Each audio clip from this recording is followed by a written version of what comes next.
Shalom saudaraku, pada zaman Tuhan Yesus, kusta adalah salah satu penyakit yang paling berat.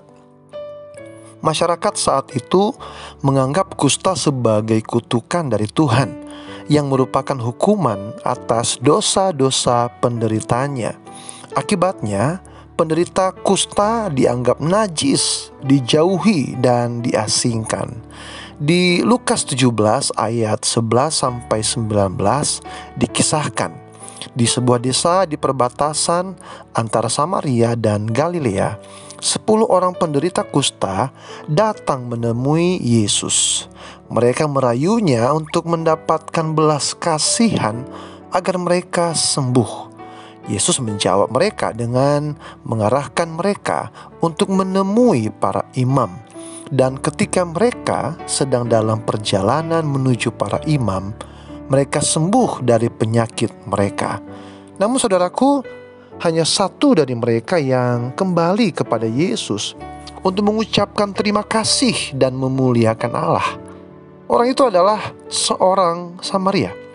Yesus berkata kepadanya, "Berdirilah dan pergilah, imanmu telah menyelamatkan engkau." Nah saudaraku, tindakan pengucapan terima kasih tidak hanya menjadi kata-kata semata. Kembalinya orang Samaria itu kepada Yesus disertai dengan pujian yang memuliakan Tuhan dengan suara yang nyaring, sebagai cara dia mengekspresikan rasa syukurnya kepada Tuhan. Nah saudaraku, bagaimana dengan kita untuk mengungkapkan terima kasih, ucapan syukur atas apa yang Tuhan telah lakukan dalam hidup kita? Apakah kita memujinya dengan suara yang nyaring seperti orang Samaria? Apakah kita memberikan persembahan materi atau melayani dengan memberikan diri kita? Saudara, terlepas dari cara yang kita pilih, yang terpenting adalah ungkapan dengan hati yang tulus dan penuh syukur sebagai bukti iman kita. Karena itulah yang sebenarnya dilihat oleh Tuhan Yesus.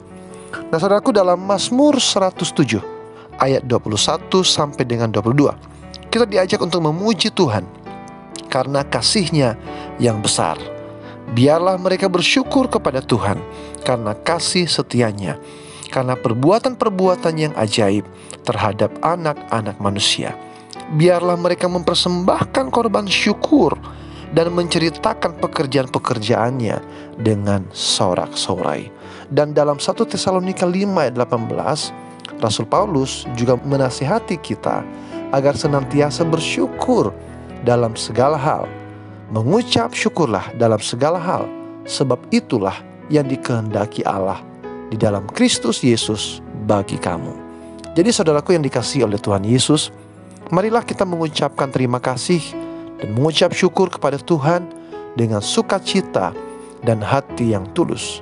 Mari kita memuliakannya dengan pujian yang terpancar dari dalam hati kita.